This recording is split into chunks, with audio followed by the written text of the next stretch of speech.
నిషేధం విధించినట్లే అవుతుంది.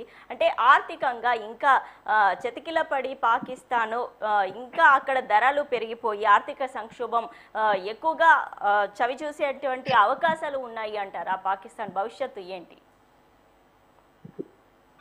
ఇప్పుడు అక్కడ పాకిస్తాన్ లో 1 లీటర్ పాలు కొనాలంటే 300-400 పెట్టాలి ఇప్పటికే. అవును, నిత్యావసర ధరలన్నీ కూడా పెరిగిపోయాయి. ఒక బ్రెడ్ ప్యాకెట్ కొనాలంటే 200 పెట్టాలి. గోధుమ పిండి 350 ఉందండి. గోధుమ పిండి 350. అవును, గోధుమ పిండి కిలో 350 రూపాయలు. అవును, ఎగ్స్ 800 డజన్ అలా ఉన్నాయి అక్కడ ధరలు.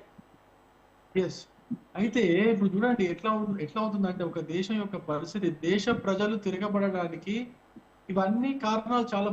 అవును, అందులో ఇప్పుడు ఇంకా పరిస్థితి ఇంకా ఘోరంగా తయారవుతుంది. యుద్ధం అంచుల్లో ఇప్పుడు వాళ్ళు భయపడి వాళ్ళు చేస్తున్నటువంటి విన్యాసాలు కావచ్చు, వాళ్ళు తీసుకుంటున్నటువంటి చర్యలు కావచ్చు. ఇంతకుముందు కాళిదాస్ గారు అన్నట్టు వీళ్ళంతా మాట్లాడేది మనల్ని రెచ్చగొట్టడానికి కాదు, మనల్ని రెచ్చగొట్టడానికి కాదు. వాళ్ళకి తెలుసు భారత్ ఎట్టి పరిస్థితుల్లో ఎవడు రెచ్చగొట్టినా రెచ్చిపోయే పరిస్థితి ఉంటుంది, విఘ్నతతో నిర్ణయాలు తీసుకుంటుంది భారతదేశం. అయితే వీళ్ళంతా ఈ పని ఎందుకు చేస్తున్నారంటే భావోద్వేగంగా పాక్ పౌరులని, ఆ దేశ పౌరులని భావోద్వేగంతో కట్టిపడేయడానికి,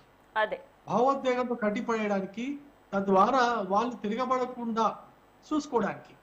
అందుకే వీళ్ళు అది చేస్తున్నారు. ఇప్పుడు అందుకే 130 అణ్వాయుధాలు తయారు చేశామని, లేకపోతే ఇంకోటని చెప్పేసి వీళ్ళందరూ మాట్లాడుతున్నారు.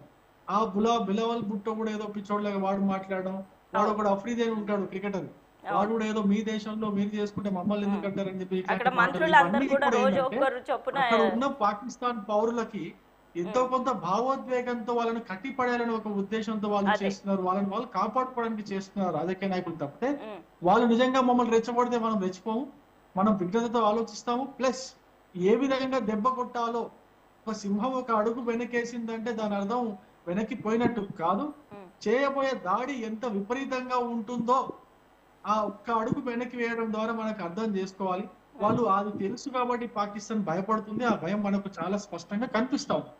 అంతేకాదు ఆర్థికంగా కూడా ఇప్పుడు ఇంతకుముందు కాళిదాస్ గారు అన్నట్టు financial action and task force, ఈ G40 దేశాలు ఏవైతే ఉన్నాయో, G40 దేశాలకు సంబంధించి ఏదైతే దేశం ఉగ్ర కార్యకలాపాలకు లేదా ఉగ్రవాదులకు వాళ్ళకి సంబంధించిన ఆర్థిక మూలాలకు ఏ దేశం అయితే సహాయం చేస్తుందో ఆ దేశాన్ని గ్రే లిస్ట్ లో పెట్టడం ద్వారా ఆ దేశానికి ఎటువంటి ఆర్థిక వనరులు చేరుకోకుండా, ఈ G40 దేశాల ద్వారా ఎటువంటి ఆర్థిక సహాయం చేరుకోకుండా, అంతేకాదు ఆ దేశానికి ఈ 40 దేశాల్లో ఏ దేశం కూడా తగిన సంబంధాలు పెట్టుకోకుండా, ఎటువంటి ఎగుమతులు కావచ్చు దిగుమతులు కావచ్చు ఇటువంటి ఏవన్నీ చేసుకోకుండా ఉంటుంది. కాబట్టి దీన్ని గ్రే లిస్ట్ లో చేర్చడం చాలా ఇంపార్టెంట్, చాలా అత్యవసరం కూడా. నాకు తెలిసి ఈ G40 దేశాలు కూడా నాకు తెలిసి ఇప్పుడు జూన్ లో మళ్ళీ G40 దేశాల యొక్క మీటింగ్ జరుగుతూ ఉంది.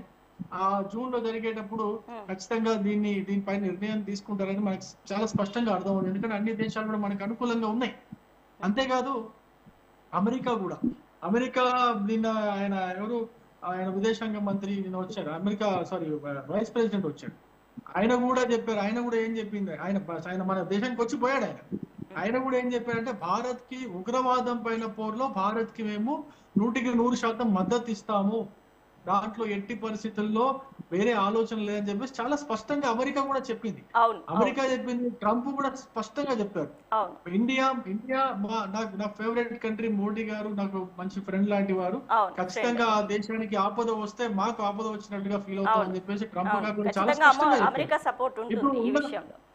ఇప్పుడు ఇటువంటి టైంలో పాకిస్తాన్ కి మద్దతు ఇచ్చే వాళ్ళు ఒక చైనా ఏదో, అది కూడా పరోక్షంగా, ప్రత్యక్షంగా అయితే మద్దతు ఇచ్చే పరిస్థితి లేదు. కానీ యుద్ధం వస్తే చైనా పాకిస్తాన్ రెండు కూడా కలిసే అవకాశాలు ఉంటాయి అంటారా?